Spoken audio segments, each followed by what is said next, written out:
Good morning. UBC classes में आपका बहुत बहुत स्वागत है। तो हम लोगों ने बायोलॉजी का 2 चैप्टर फिनिश कर लिया हुआ है, समाप्त हो चुका हुआ है।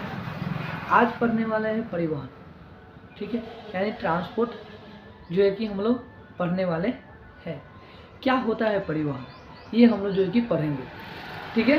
तो आइए, क्लास चैप्टर आज 3 है, बायोलॉजी क्लास 10 परिवहन ट्रांसपोर्ट 3 चैप्टर नंबर 3 पार्ट 1 होगा, ठीक है ना, पहला क्लास है।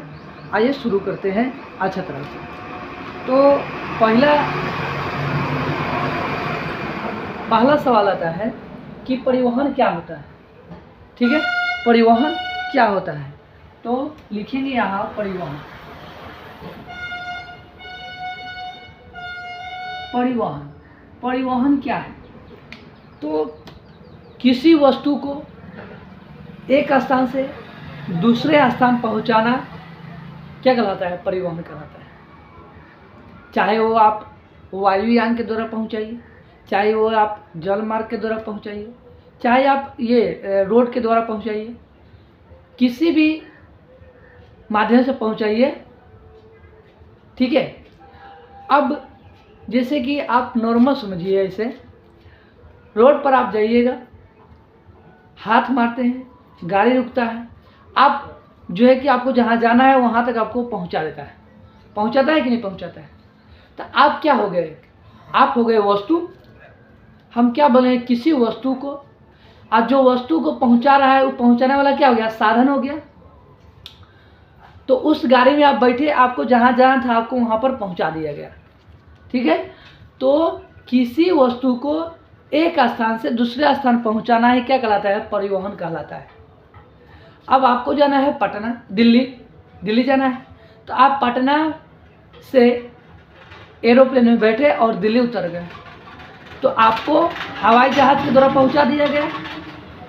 और उसके बाद जहाज़ देखिए, जहाज़, पनिया जहाज़, उसमें क्या होता है, देखते हैं कि बहुत बड़ा बड़ा कंटेनर, चाहे क्या बोलते हैं, बहुत सारे वस्तु लोड करके एक बंदरगाह से दूसरे बंदरगाह तक पहुंचाया जाता है कि नहीं किया जाता है। तो किसी वस्तु को एक स्थान से दूसरे स्थान पहुंचाया कि नहीं पहुंचाया, इसी को कहते हैं परिवहन। उसी तरह हमारे शरीर में भी कोई ना कोई तो परिवहन का कार्य कर रहा होगा, है कि नहीं। कोई ना कोई तो परिवहन का कार्य कर रहा होगा। तो कौन कर रहा है परिवहन का कार्य, कौन कर रहा है परिवहन का कार्य, तो करता है हार्ट यानी दिल, और करता है ब्लड, और धमनी, शिरा, ये सारे करते हैं। अब ये धमनी और शिरा क्या होता है, इसके बारे में हम लोग जानेंगे, हार्ट के बारे में पढ़ेंगे और रक्त के बारे में भी पढ़ेंगे, ठीक है। लेकिन उससे पहले हम लोग क्या पढ़ेंगे, परिवहन के बारे में पढ़ेंगे। तो ये तो समझ में आ गया ना कि परिवहन हमारे शरीर में कौन कर रहा है, तो दिल कर रहा है, रक्त करता है, और धमनी और शिरा ये सब करता है, ठीक है। तो इतने बातें समझ में आया। अब समझिए कि कुछ हम लोग खाते हैं, कुछ जैसे कि हम लोग भोजन करते हैं ना। पिछले चैप्टर में हम पढ़ाए हुए थे क्या, पढ़ाए हुए थे मनुष्य का पाचन तंत्र। मनुष्य भोजन कर रहा था ना, तो भोजन में वो क्या कर ले रहा था, तो कार्बोहाइड्रेट ले रहा था।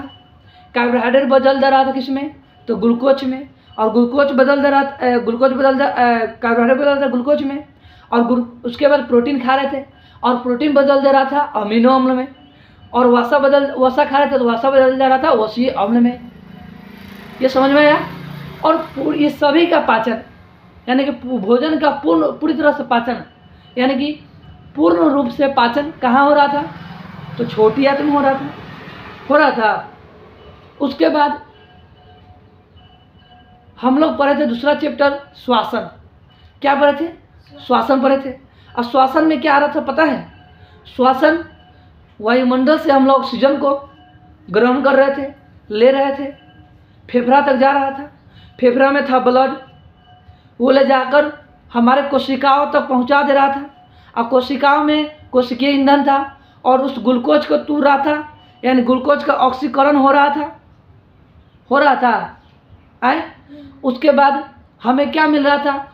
ऊर्जा मिल रहा था, जिससे हम लोग दिन भर चार्ज रह रहे थे, नहीं रह रहे थे।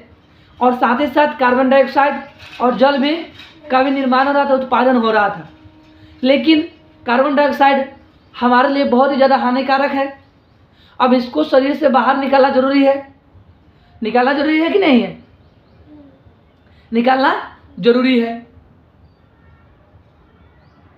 तभी ना जाकर हम लोग अच्छा से तरह से रह पाएंगे। नहीं तो कार्बन डाइऑक्साइड अगर हमारे शरीर में रहेगा तो हम लोग रह पाएंगे? नहीं रह पाएंगे, जिंदा नहीं बच पाएंगे, क्योंकि वो हमारे लिए हानिकारक है। अब इसी से हम लोग क्या करते हैं? परिभाषा बनाते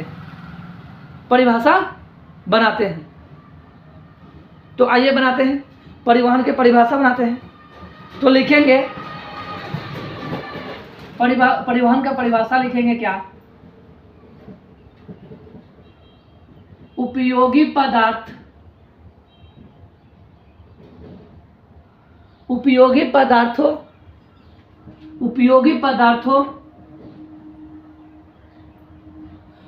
पदार्थों मतलब कि जो उपयोगी पदार्थ है, जैसे हम लोग भोजन कर रहे थे, भोजन कर रहे थे तो जो हमारे शरीर को चाहिए, जो न्यूट्रिशन चाहिए था, वो हम लोग ले रहे थे। और जो अवशिष्ट पदार्थ बच रहा था वो मलाशय में जाके जमा हो जा रहा था। जो बेकार पदार्थ था, जो हानिकारक पदार्थ था, वो मलाशय में जाकर जमा हो जा रहा था कि नहीं हो जा रहा था? जमा हो जा रहा था, और उसको जो है कि समय समय पर उसे हम बाहर निकाल दे रहे थे। तो उपयोगी पदार्थ को उनके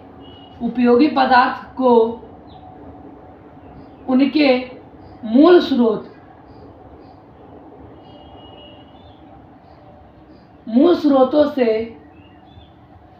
स्रोतों से शरीर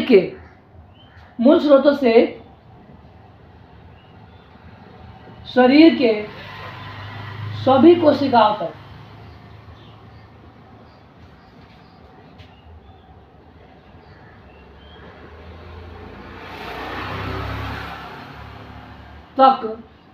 पहुंचाना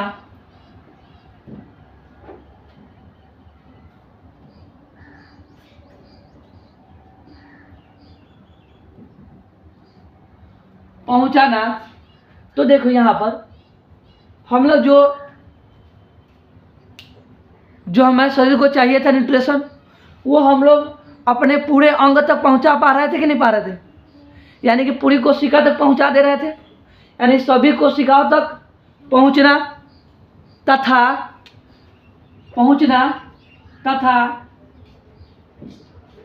अनुपयोगी, क्या लिख रहे हैं?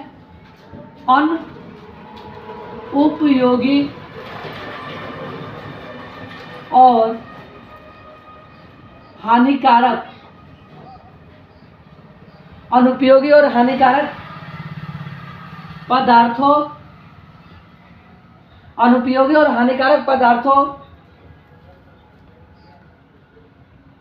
को कोशिकाओं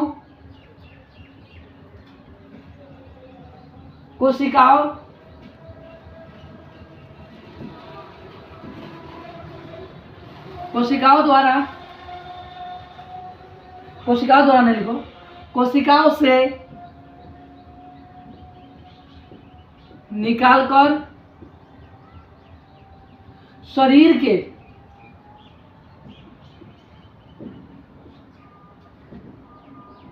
उस स्थान तक पहुंचाने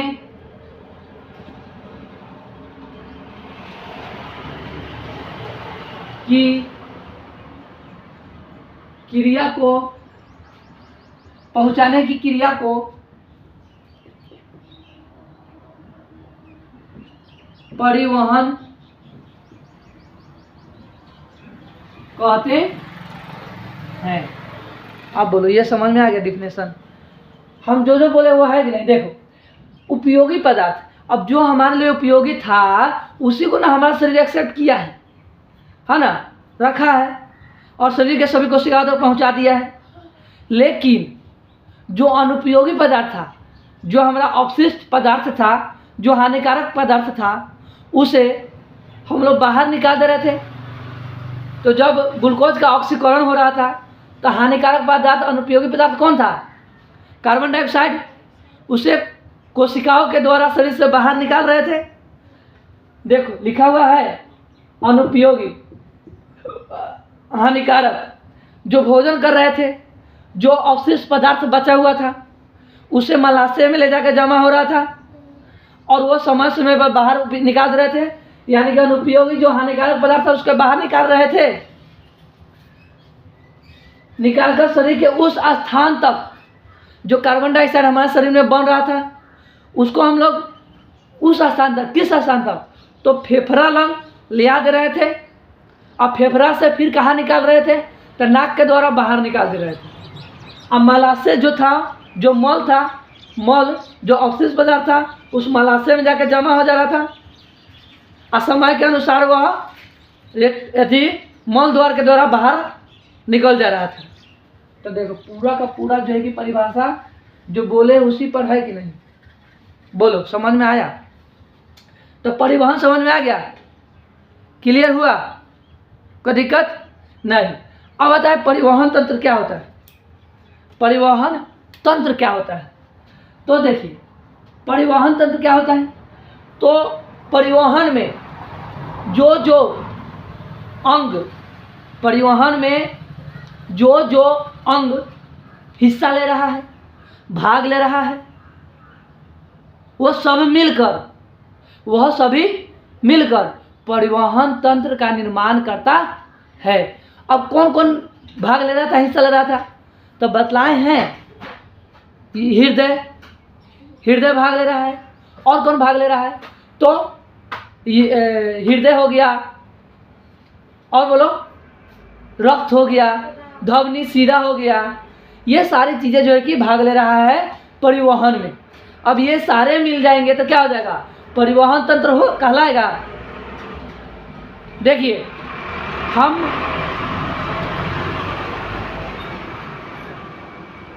चाहे उसको रन दीजिए, अभी इधर रखिए।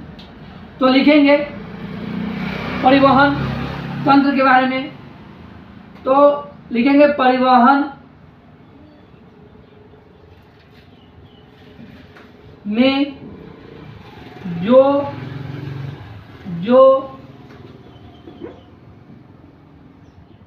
अंग,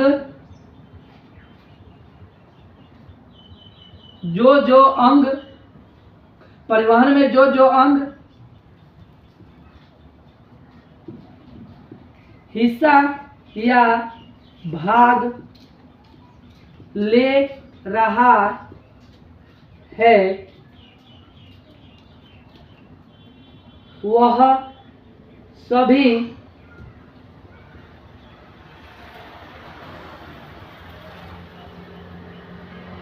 मिलकर परिवहन तंत्र का निर्माण करता है। अब कौन कौन ले रहा था भाग? तो लिखेंगे परिवहन तंत्र। कौन कौन ले रहा था भाग? बोलो। हृदय, और कौन ले रहा था? तो रक्त, और कौन ले रहा था? धमनी, शिरा, ये सारे जो है कि इसमें भाग ले रहा है। ये अंग हो गया, अंग अंग अंग। अब ये सभी मिल गया तो क्या बन गया? अंग, परिवहन तंत्र। समझ में आया? तो ये सारे मिल गए तो परिवहन तंत्र बन गया। ठीक है। और ये सारे अंग जो है कि भाग ले रहे हैं परिवहन करने में। अब कैसे कैसे ले रहा है इस सब के बारे में पढ़ाएंगे धीरे धीरे डिटेल से। तो इतना बात है, समझ में आ गया? क्लियर? इसको छापिए फटाक से। चलिए अब इसको मिटाते हैं और फिर लिखते हैं। अब परिवहन जो होता है पेड़ पौधों में कुछ अलग प्रकार से होता है, जंतुओं में कुछ अलग प्रकार से होता है, दोनों में अलग अलग होता है परिवहन। ठीक है, तो पहले पढ़ेंगे परिवहन पेड़ पौधों में। ठीक है, पहले पढ़ेंगे पेड़ पौधे में परिवहन कैसे होता है, ये पढ़ेंगे। इसको इरेज कर दे।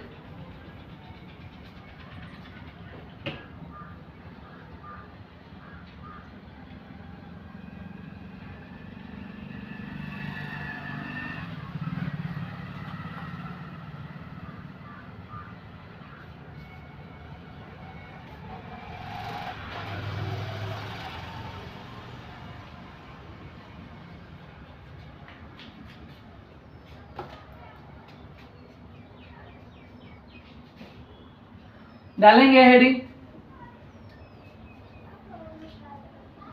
पेड़ पौधों में परिवहन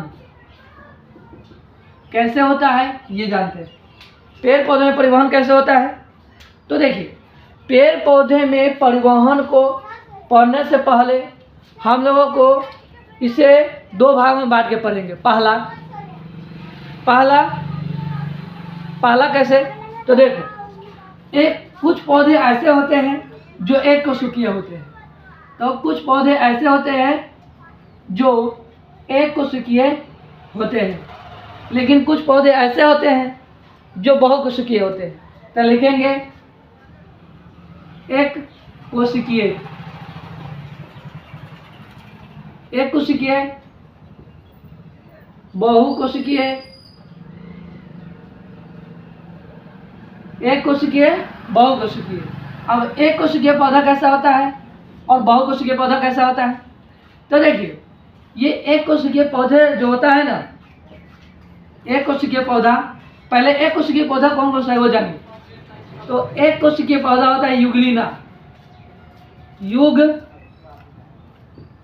हो गया, क्लेमाइडोमोनास हो गया,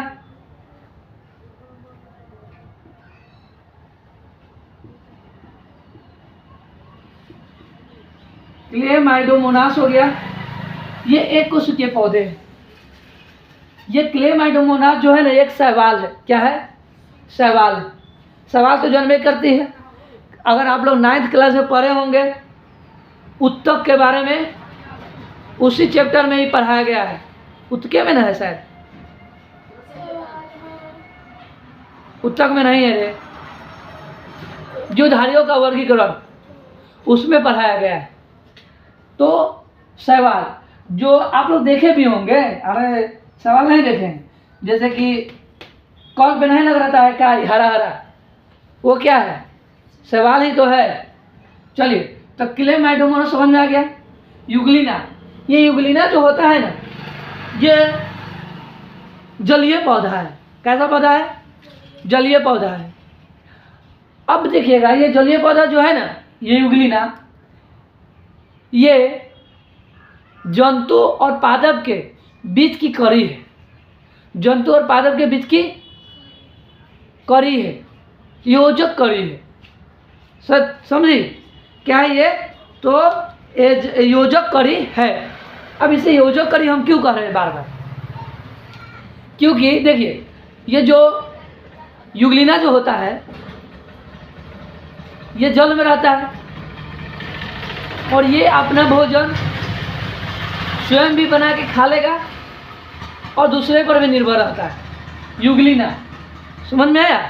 युगलीना एक ऐसा जीव है, पौधा है, एक कोशिकीय पौधा है जो यह दूसरे पर भी निर्भर रहेगा और स्वयं भी भोजन बना लेगा। जैसे स्वपोषण परपोषण पढ़ाए हैं, स्वपोषण क्या होता है, तो स्वपोषण ऐसे पेड़ पौधे जो अपना भोजन स्वयं संश्लेषित कर ले, और अपर पोषण का मतलब क्या होता है, ऐसे जीव जो अपना भोजन स्वयं संश्लेषित न करे, यह किसी अन्य जीवों पर निर्भर रहता है। ठीक है, तो ये दोनों है। तो यहाँ पे लिख सकते हैं युगलीना के बारे में इस तरह से, यह पादप और जंतु के बीज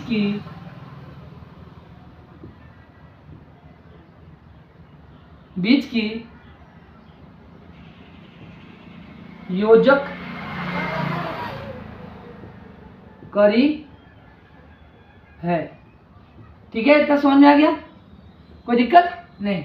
अब देखिए युगलिना जो होता है, अब देखिए एक कोशिकीय जीव है तो क्या इसमें उत्तक होगा?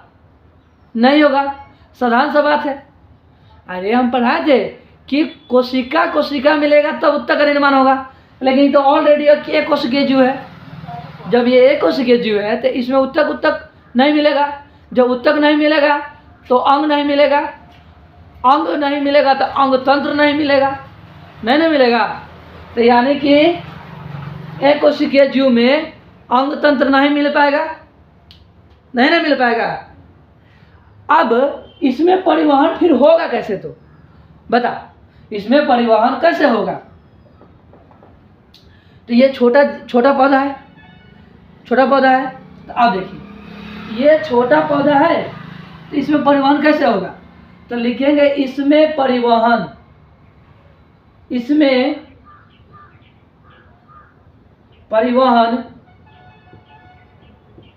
विसरण विधि द्वारा, विसरण पढ़ा है ना, द्वारा होता है। बोलिए, समझ में आया? ये छोटा पौधा है तो इसमें विसरण विधि द्वारा परिवहन होता है। समझ में आया? लेकिन अगर यही बड़ा पौधा अगर रहेगा, जटिल पौधा रहेगा, विशाल पौधा रहेगा, तो यानी बहुकोशिकीय कहलाएगा, तो उसमें विसरण विधि द्वारा परिवहन नहीं हो पाएगा। क्यों नहीं हो पाएगा? क्योंकि बहुकोशिकीय पौधा बहुत ही बड़ा होता है, विशाल होता है, बहुत होता है ना, वहाँ तक ये पहुँच नहीं पाएगा, वहाँ तक ये परिवहन नहीं करा पाएगा विसरण। ठीक है, ये छोटा पौधा है तो आसानी से विसरण कर जाएगा, और ये एक कोशिकीय पौधा है तो आसानी से विसरण कर लेगा। लेकिन जो बड़ा रहेगा, जो विशाल पौधा रहेगा, तो उसमें आसानी से विसरण ही नहीं कर पाएगा, विसरण विधि द्वारा परिवहन नहीं हो पाएगा। विशाल पौधा में, बहुकोशिकीय पौधा में नहीं हो पाएगा। लेकिन जो छोटा पौधा रहेगा, आसान पौधा रहेगा, एक कोशिकीय पौधा रहेगा, उसमें परिवहन कैसे होगा? तो विसरण विधि द्वारा होगा। क्लियर? अब कुछ ऐसे जीव होते हैं, ध्यान से सुनिएगा, ये पौधा है, हम बोले कुछ जीव, क्या बोल रहे हैं? कुछ जीव। तो कुछ ऐसे जीव होते हैं जो उनका परिवहन विसरण विधि द्वारा होता है। कौन है? तो देखिए एक कोशिकीय जीव कौन था? अमीबा और पैरामीशियम।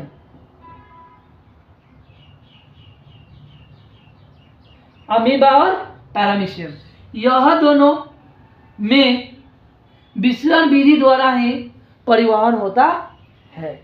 बोलो, समझ में आ गया है? हम पिछले चैप्टर में इसके बारे में अच्छा से पढ़ाए हैं, ये दोनों के बारे में। चैप्टर नंबर 1 जय प्रक्रम और पोषण, इसके बारे में अच्छे से पढ़ाया कि नहीं पढ़ाया? एक एक पॉइंट बताए हैं। अगर आप लोग नहीं पढ़े होंगे, वो वीडियो नहीं देखे होंगे, तो जरूर जाके देखिएगा, इसके बारे में हम बतलाए होंगे। ठीक है? और आप लोग भी चैनल को सब्सक्राइब कीजिए, बेल आइकन प्रेस कीजिए, लाइक कीजिए और ज़्यादा से ज़्यादा शेयर कीजिए, क्योंकि आप लोग नहीं कर पा रहे हैं। ठीक है? इतना मेहनत किया जा रहा है आप लोगों के लिए, आप लोग थोड़ा शेयर वेयर कीजिए, तब ना पढ़ाने में और मज़ा आएगा। ठीक है? अमीबा और पैरामीशियम, ठीक है, इसमें लिखेंगे, इस दोनों में, इन दोनों में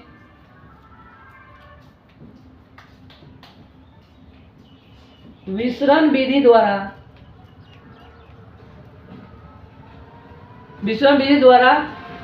ही परिवहन होता है। बोलिए, इतना समझ में आ गया? इतना समझ में आ गया तो आगे बढ़े। बोलो, समझ में आ गया पूरा? कोई दिक्कत नहीं ना? अब आता है बहुकोशिकीय पौधा। कौन सा पौधा? बहुकोशिकीय पौधा। अब ये बहुकोशिकीय पौधा के बारे में लिखते हैं। बहुकोशिकीय पौधा में क्या बतलाया है कि बहुत ही जटिल पौधा होगा और बहुत बड़ा बड़ा विशाल पौधा होगा। कोशिका कोशिका मिलेगा तो क्या बनेगा? उत्तक। उत्तक उत्तक मिलेगा तो अंग अंग मिल जाएगा तो अंग तंत्र बनेगा। अब बताओ, इसमें पूरी तरह से ये विकसित पौधा है कि नहीं? पूरी तरह से विकसित पौधा। तो इसमें सारा चीज मिलेगा, उत्तक, अंग, परिवहन तंत्र, ये सब मिल जाएगा। अब देखो, ये बहुकोशिकीय जो पौधा होता है, इसमें लिखेंगे क्या? यह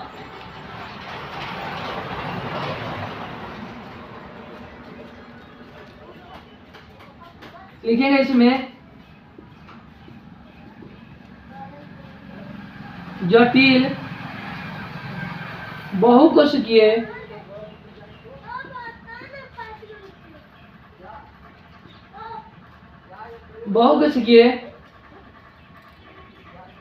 पौधे, पेड़ पौधे आते हैं।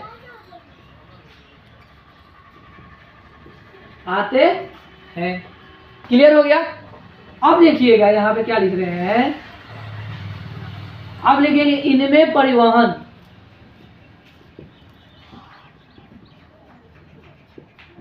इनमें परिवहन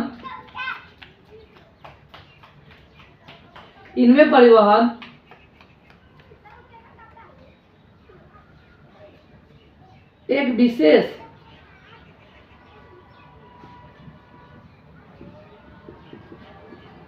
विशेष उत्तक द्वारा होता है, जिसे संवहन उत्तक कहते हैं। बोलिए, इतना समझ में आ गया? संवहन उत्तक कहते हैं। ये क्लियर हो गया? कोई दिक्कत यहाँ तक नहीं? इनमें परिवहन विशेष उत्तक द्वारा होता है, जिसे संवहन उत्तक कहते हैं। इसमें एक कोशिकीय पौधे में कैसा परिवहन हो रहा था? विसरण विधि द्वारा। लेकिन इसमें परिवहन हो किसके द्वारा? उत्तक द्वारा। हम बोले हैं कि कोशिका कोशिका मिलेगा तो क्या बनेगा? उत्तक। तो संवहन उत्तक के द्वारा परिवहन होता है। ये समझ में आ गया? आपसे सवाल आपसे पूछेगा कि बहुकोशिकीय जटिल पौधे में किस तरह का परिवहन होता है? तो संवहन उत्तक द्वारा परिवहन होता है। इतनी बातें समझ में आ गया? अब देखिए, ये संवहन उत्तक जो होता है दो प्रकार का होता है। इसी तरह से आप ये बना के लिखिएगा। कौन कौन सा होगा पता है? एक होता है जाइलम, एक होता है फ्लोएम। जाइलम उत्तक, फ्लोएम उत्तक। ये जो है कि क्लास 9 का जो बायोलॉजी का चैप्टर है, चैप्टर नंबर 2, उसी में ये लिखा हुआ है अच्छी तरह से। ये जो होता है, ठीक है, ये जो होता है जाइलम और फ्लोएम, संवहन उत्तक जाइलम और फ्लोएम के द्वारा ही पेड़ पौधों में परिवहन होता है। ये जाइलम जो होता है 4 प्रकार का होता है, तो फ्लोएम भी 4 प्रकार का होता है। जाइलम 4 प्रकार का, तो फ्लोएम भी 4 प्रकार का। कौन कौन सा होता है? तो पहला होता है वाहनी,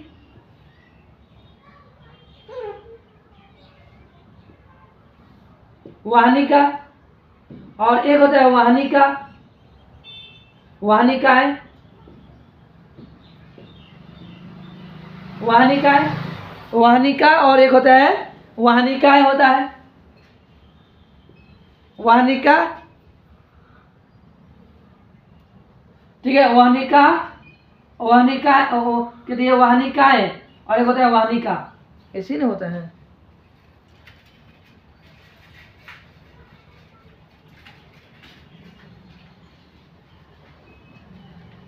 ये होगा वाहिनी काय, एक होता है वाही काय, ये हो गया। और एक होता है जाइलम तंतु,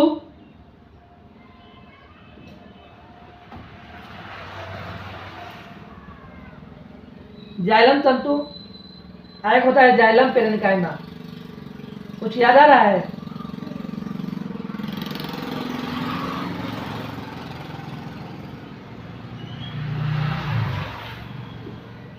हो गया। अब देखिए, इस चारों में से अभी मुझे पढ़ना है केवल ये दोनों के बारे में, ठीक है? ये दोनों के बारे में, वाही काय के बारे में, वाहिनी काय के बारे में। अब ये होता है 4 गो, ये भी होता है 4 गो। कौन कौन सा होता है तो देखो। पहला होता है चलनी,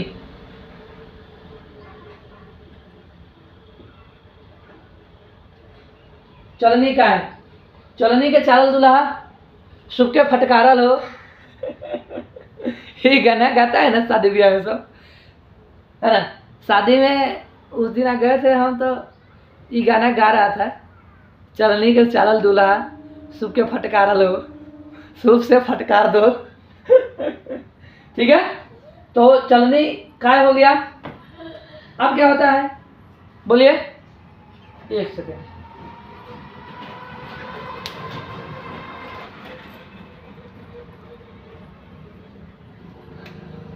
तो ये देखिए चलनी काय हो गया। अब उसके बाद क्या आता है, तो साथी या सहचर,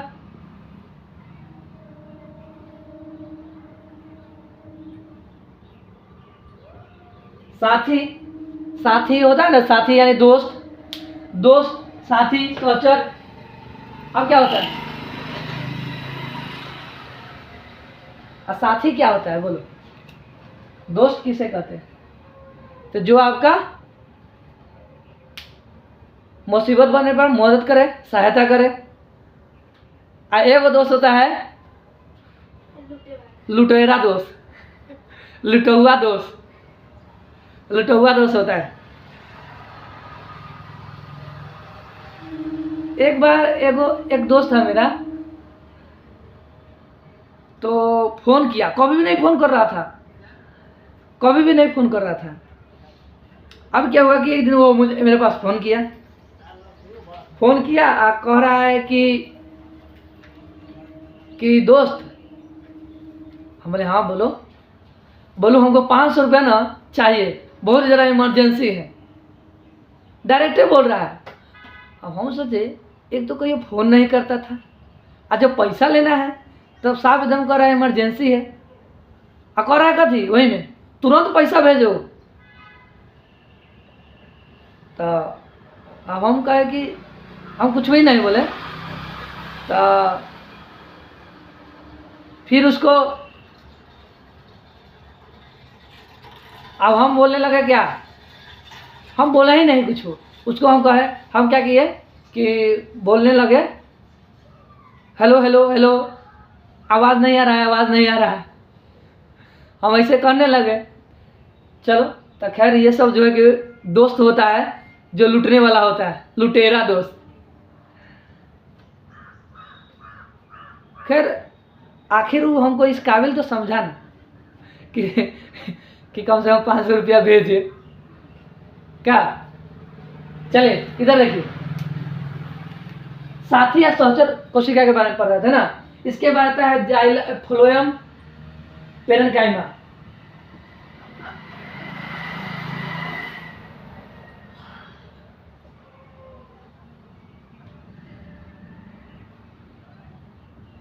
फ्लोएम पेरेन्काइमा।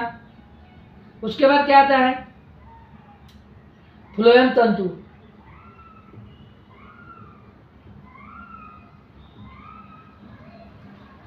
फ्लोएम तंतु। अब देखिए ये 4 होते हैं, जिसमें से अभी हमको पढ़ना है केवल इसके बारे में, चलनी के बारे में। ठीक है ना, चालनी, ठीक है ना, चलनी कोशिका के बारे में हमको, इसको बोलते हैं चलनी का है, ठीक है ना, इसके बारे में हमको पढ़ना है। तो ये 4 हो गए। अब देखिए ये जाइलम जो होता है ना, ये मृत होता है। कैसा होता है? मृत होता है। फ्लोएम जो होता है ना, फ्लोएम ये जीवित होता है। लेकिन जाइलम में से, इन चारों में से एक वो जीवित होता है, बाकी तीनों मर गया हुआ रहता है। तो ये पेरेन्काइमा जो दिखाई दे रहा है, जाइलम पेरेन्काइमा, ये जीवित होता है, बाकी ये तीनों 1 2 3 तीनों जो है कि मृत हो गया हुआ रहता है।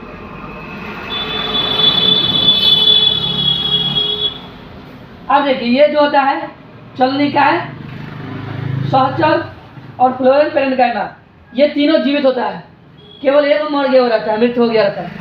फ्लोएम तंतु यानी फ्लोएम फाइबर जो है कि मृत हो गया हुआ रहता है। तो इतने सारे बातें समझ में आ गया। जाइलम जो होता है ये क्या करता है, तो जाइलम जो है कि जड़ से खनिज लवण लेगा और पेड़ पौधे के पत्तियों तक पहुंचाएगा। जल खनिज लवण लेके जल को जड़ से लिया और पत्तियों तक पहुंचाएगा कौन, तो जाइलम। फ्लोएम क्या करेगा, तो फ्लोएम क्या करता है, पत्तियों द्वारा बनाए गए भोज्य पदार्थ को लेगा और पेड़ पौधे के विभिन्न अंगों तक पहुंचाएगा। ठीक है, सभी अंगों तक। ठीक है, और ये ऊपर नीचे दोनों तरफ काम करता है, इसलिए इसको बोलते हैं द्विदिशी। और ये एक ही तरफ काम करेगा, खाली ऊपरे, इसलिए बोलते हैं इसे एक दिशी। क्लियर, कितने बातें समझ में आ गया।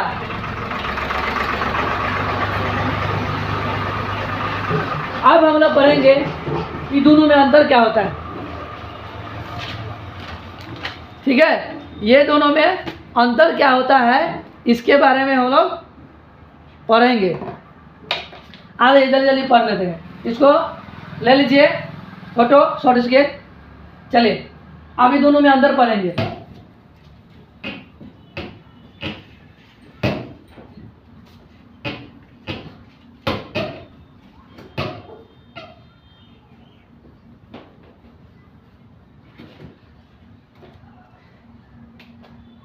यहाँ पे डालेंगे हेडिंग जाइलम और फ्लोएम में अंतर। जाइलम और फ्लोएम में अंतर, इधर लिखेंगे जाइलम और इधर लिखेंगे फ्लोएम। जाइलम और फ्लोएम ये दोनों के बारे में लिखेंगे। और क्या बोले थे, यह कितने प्रकार का होता है, बोलो। यह 4 प्रकार का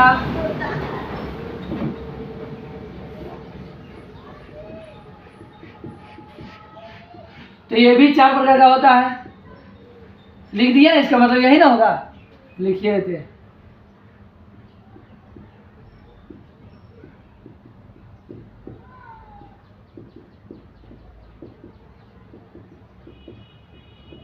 चार प्रकार का होता है। अब बताओ, लिखेंगे यह जाइलम मृत होता है, लिखेंगे जबकि यह यानी फ्लोएम जीवित होता है।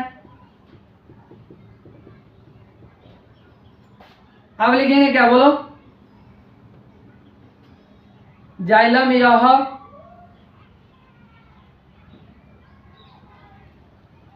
मृदा से जल खनिज लवण, यह मृदा से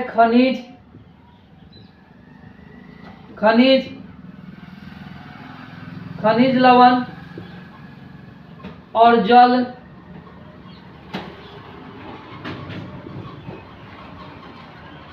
को ग्रहण कर पेड़ पौधों के पत्तियों तक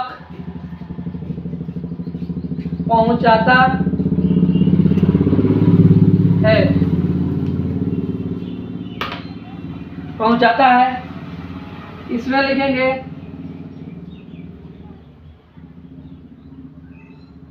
यह पतियों द्वारा बनाए गए भोज्य पदार्थ को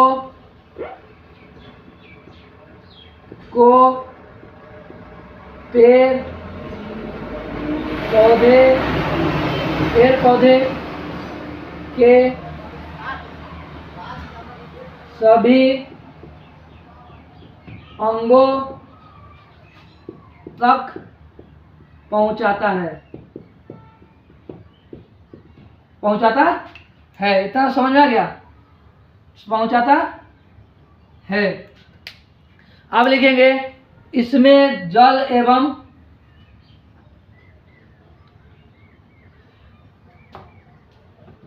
इसमें लिखेंगे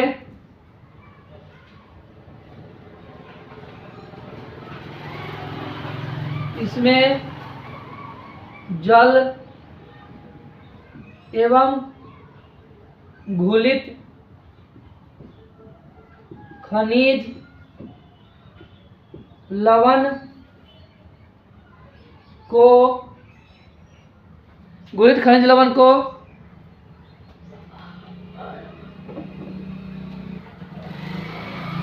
बहाव कर ऊपर की ओर ले जाता है।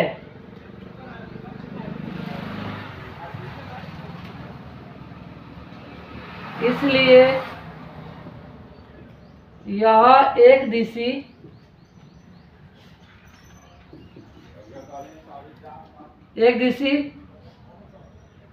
भी कहलाता है। बुलवा के समझ में। जैसे कि देखो क्या करते हैं हम लोग अपने खेतों में, जैसे अभी गेहूं लगा हुआ है तो गेहूं के खेतों में हम लोग यूरिया डालते हैं, यूरिया छींटते हैं। तो क्या यूरिया डायरेक्ट ले लेता है? नहीं ना।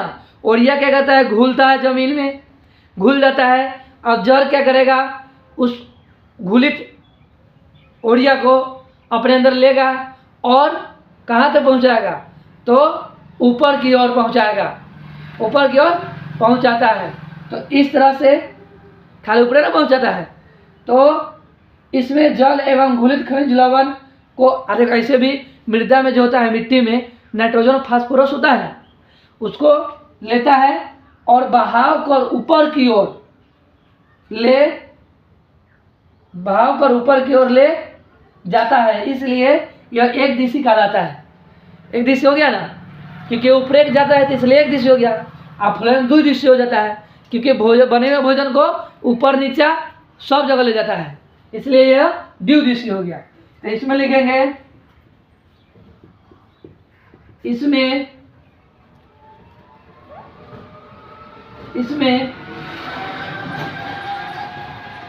बने हुए भोज्य पदार्थों को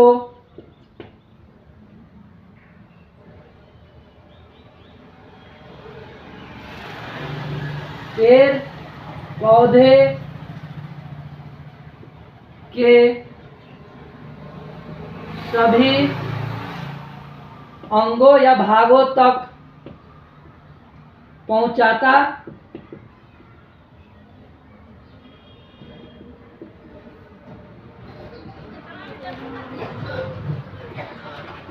है। इसलिए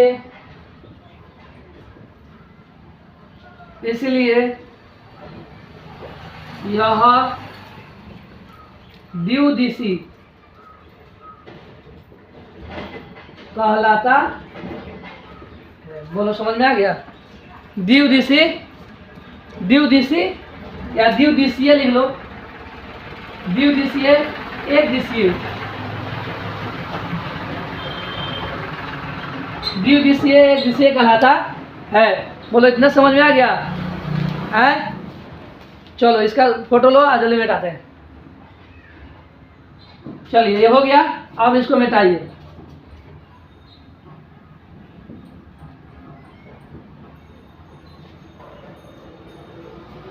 अब पढ़ेंगे क्या, तो अब हम लोग पढ़ेंगे, तो देख रहे हैं पेड़ पौधे में परिवहन कैसे हो रहा है, समझ में आ रहा है ना।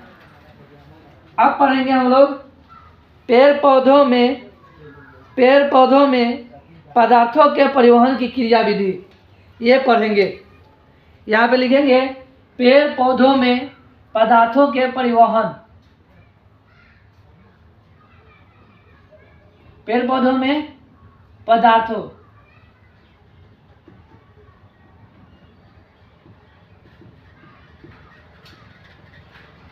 परिवहन पढ़ेंगे, पेड़ पौधे में पदार्थों के परिवहन। आ जाओ जल्द जल्द पढ़ लेते हैं कैसे कैसे। तो देखो पेड़ पौधे में पदार्थों के परिवहन की यहाँ लिखो की क्रिया विधि, तो दो होती है, कितनी होती है, तो लिखेंगे पेड़ पौधे में पदार्थों के परिवहन की क्रिया विधि दो होती है, यही चीज लिखना है।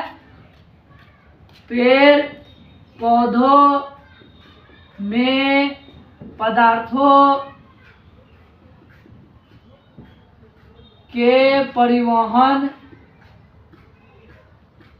की क्रिया विधि दो होती है। पहला बताओ, पहला कौन, तो पहला स्थानांतरण, स्थान, और दूसरा होता है वाष्पोत्सर्जन।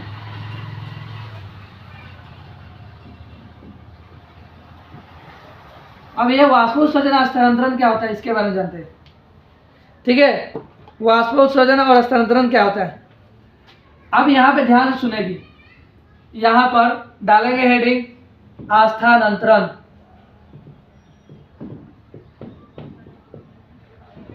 स्थानांतरण डालेंगे, ठीक है, स्थानांतरण हेडिंग। अब इसमें क्या लिखना है पता है, लिखेंगे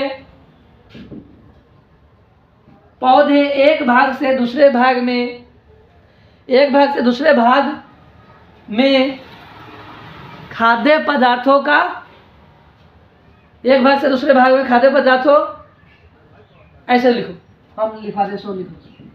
देखिए किताबी बातें लिखेंगे तो लिखते रह जाते हैं। इधर देखो पेड़ पौधा भोजन बनाया ना, तो लिखेंगे पौधों द्वारा या पत्तियों द्वारा, क्यों पौधे द्वारा, पौधों द्वारा बनाए गए भोज्य पदार्थों को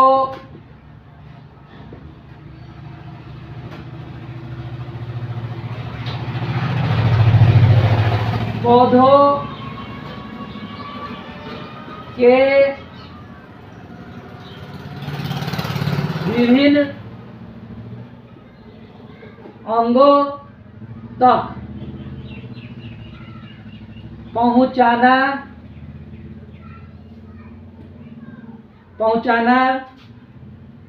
स्थानांतरण कहलाता है। स्थानांतरण का मतलब क्या हो, परिवहन करना, एक स्थान से दूसरे स्थान पहुंचा देना कहलाता है। बोलो हो गया, इतना समझ में आ गया। पौधों द्वारा बनाए गए भोज्य पदार्थ को पौधे के विभिन्न अंगों तक पहुंचाना, यानी कि इस अंग से उस अंग में पहुंचाना, यानी कि एक भाग से दूसरे भाग में पहुंचाना ही क्या कहलाता है, स्थानांतरण कहलाता है। लीजिए इसको नोट कीजिए फटाक से, हो गया। अब पढ़ेंगे किसके बारे में, तो आप पढ़ेंगे वाष्पोत्सर्जन के बारे में। तो अब हेडिंग डालेंगे वाष्पोत्सर्जन। अब बताओ हमें, ये पेड़ पौधा जल लेता है, जल लेगा लगातार लेता है। अब जल लेगा लगातार, अब इसको नहीं निकालेगा। अब देखिए हम लोग ये क्या करते हैं, भोजन करते हैं, घपा घप जो कि खा लेते हैं, पूरा पेट भर लेते हैं ऊंचा के। अब उसको जो अवशिष्ट पदार्थ है हमारा, उसको नहीं निकालेंगे तो वो हमारे लिए हानिकारक होगा कि नहीं होगा, वो हमें हानि पहुंचाएगा कि नहीं पहुंचाएगा। उसी तरह से पेड़ पौधा जड़ से जल लेगा, लगातार जल लेगा और उसको पत्ती तक पहुंचाएगा और उसको जो है कि जल निकालवे नहीं करेगा। पौधा तक पत्ती तक तो पहुंचा दिया, अब जल जो है कि निकालवे नहीं कर रहा है, निकालवे नहीं कर रहा है, तो पौधा के लिए हानिकारक है कि नहीं है? हानिकारक होगा, जल हानिकारक हो जाएगा। तो अब क्या होता है, ये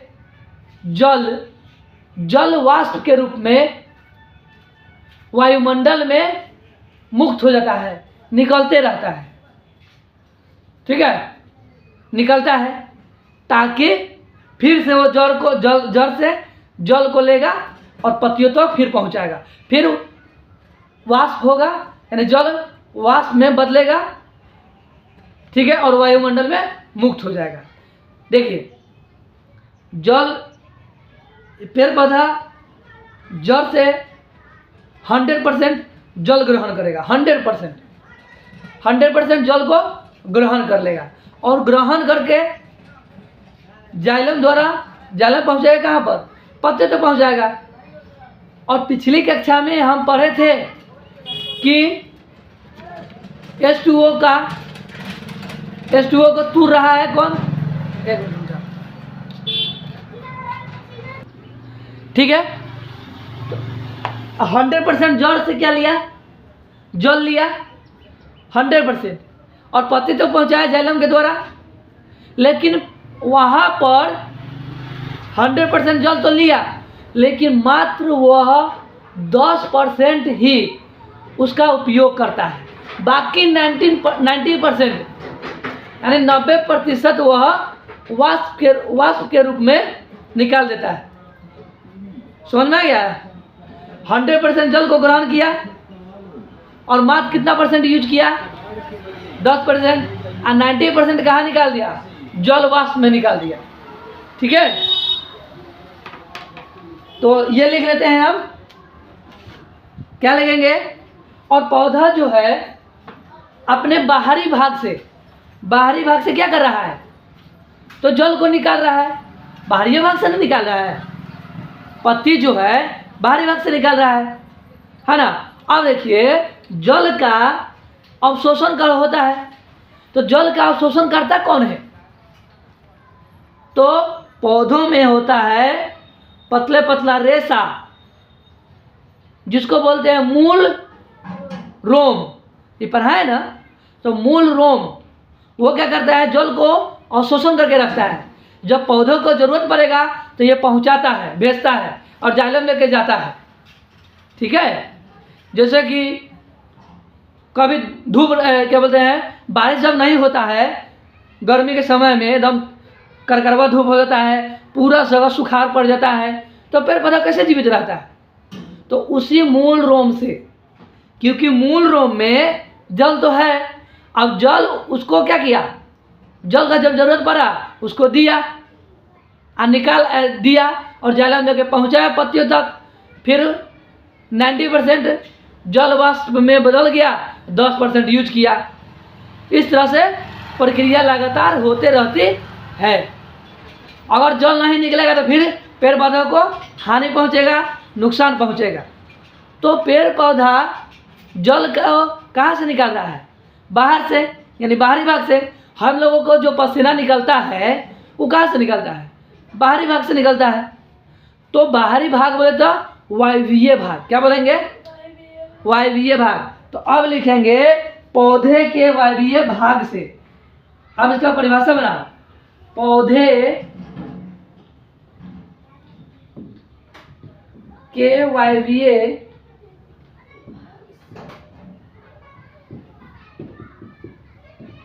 पौधे के वायवीय भाग से, पौधे के वायवीय भाग से जल, पौधे के वायवीय भाग से जल का रंध्रों। अब ये रंध्र क्या होता है बोलो? या स्टोमाटा। ये हम पढ़ाए हुए हैं चैप्टर 1 में, स्टोमाटा और रंध्र।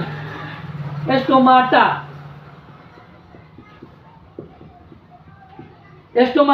ये रंध्र जो होता है ना, ये पत्ती में जो रंध्र होता है, इसका नियंत्रण कौन करता है? तो कोशिका द्वारा करता है। नियंत्रण करता है, गार्ड सेल जिसको कहते हैं। अब क्या होता है कि ये पत्ती में क्या होता है, तो छोटा छोटा छिद्र होता है ना, छोटा छोटा छिद्र होता है। अब इन्हीं छिद्रों के द्वारा क्या होता है, ये वायुमंडल से O2 ग्रहण करते हैं और CO2 छोड़ते हैं, जल वाष्प भी निकालते हैं। ठीक है, तो पौधे के वायवीय भाग मतलब बाहरी भाग से जल का रंध्रों के द्वारा, यानी स्टोमाटा के द्वारा वाष्प का निकालने का मतलब क्या होता है, निष्कासन। निकालना मतलब निष्कासन है ना, कासन की क्रिया को क्या कहते हैं बोलो, तो वाष्पोत्सर्जन कहते हैं।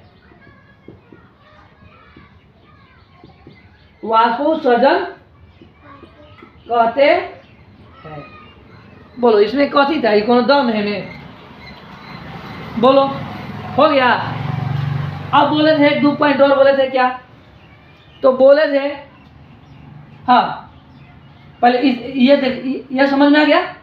अब देखिए कोई भी पेड़ पौधा, क्या बोल रहे हैं, कोई भी पेड़ पौधा अपने जीवन काल में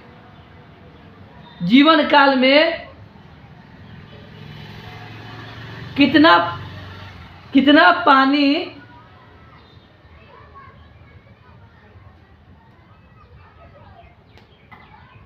एक मिनट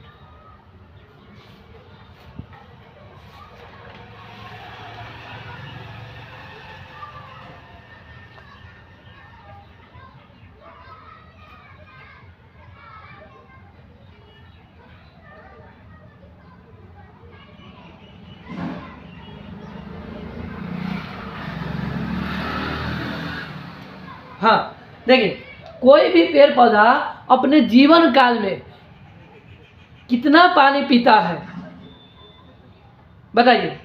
कोई भी पेड़ पौधा हो वह अपने जीवन काल में कितना पानी पीता है या जल पीता है, तो वह अपने भार का 100 गुना, कितना गुना, 100 गुना, जितना उसका भार होगा ना उससे 100 गुना वह पानी पिएगा।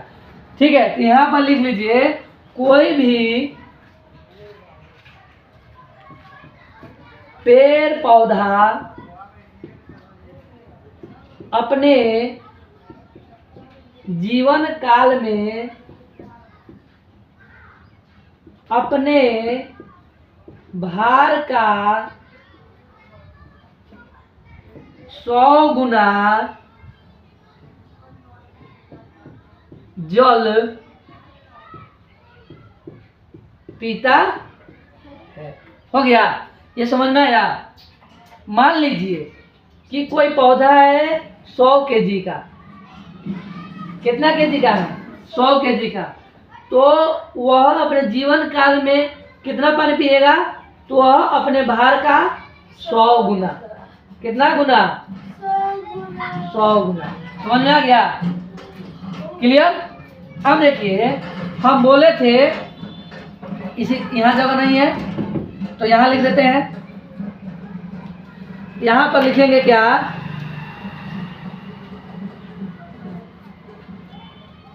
यहाँ पे लिखेंगे पेड़ पौधे मृदा से जल का अवशोषण कैसे करते हैं, तो मूल रोम के द्वारा। तो ये भी लिख लीजिए, पौधे जल का अवशोषण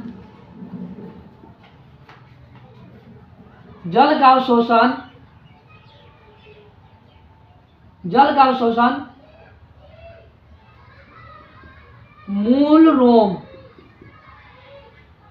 के द्वारा, मूल रोम का मतलब है हेयर रूट के द्वारा ग्रहण करता है। क्लियर। अब एक पॉइंट और लिखेंगे क्या कि मृदा में पौधे मृदा से खनिज लवण का ग्रहण कैसे करते हैं। तो लिखेंगे पौधे मृदा से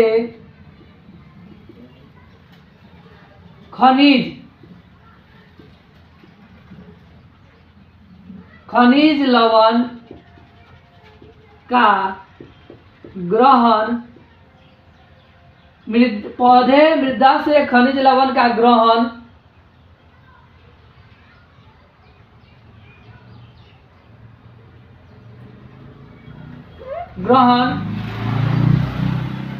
मूल रोम के झिल्ली के द्वारा।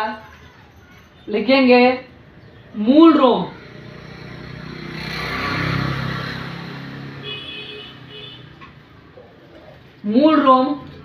के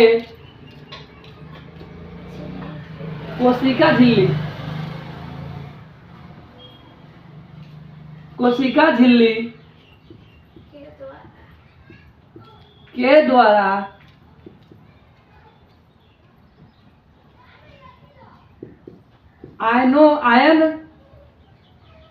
आयन के रूप में करता है। बस यही है। कोशिका झिल्ली जो मूल रोम होता है उसके ऊपर में ये कोशिका झिल्ली हो गया, मूल रोम हो गया। इस मूल रोम के ऊपर में एक झिल्ली लगा हुआ रहेगा, उसी को बोलते हैं कोशिका झिल्ली। और इसी की सहायता से ये मृदा से खनिज लवण को आयन के रूप में ग्रहण करता है, आयन के रूप में ग्रहण करता है। बोलिए, इतना बात समझ में आ गया? कोई दिक्कत नहीं ना? तो ये हो गया आपका पेड़ पौधे में परिवहन कैसे होता है, इतनी सारी बातें। अब बोलिए, सवाल अब कहाँ से पूछ सकता है? यहीं से ना पूछेगा, इसी के इर्द गिर्द से घुमा कर पूछेगा, है कि नहीं? तो ये हो गया पूरा का पूरा। समझ में आया? इसको नोट डाउन कर लीजिए, नोट कर लीजिए आसानी से, आराम से। ठीक, इसको नोट कर लीजिएगा आप लोग आराम से। तो बस आज के लिए इतना ही रहने देते हैं। कल पढ़ेंगे हम लोग जंतुओं में परिवहन कैसे होता है उसके बारे में। ठीक है, तो कल मिलते हैं फिर नेक्स्ट वीडियो में। जब तक के लिए धन्यवाद, थैंक यू, जय हिंद।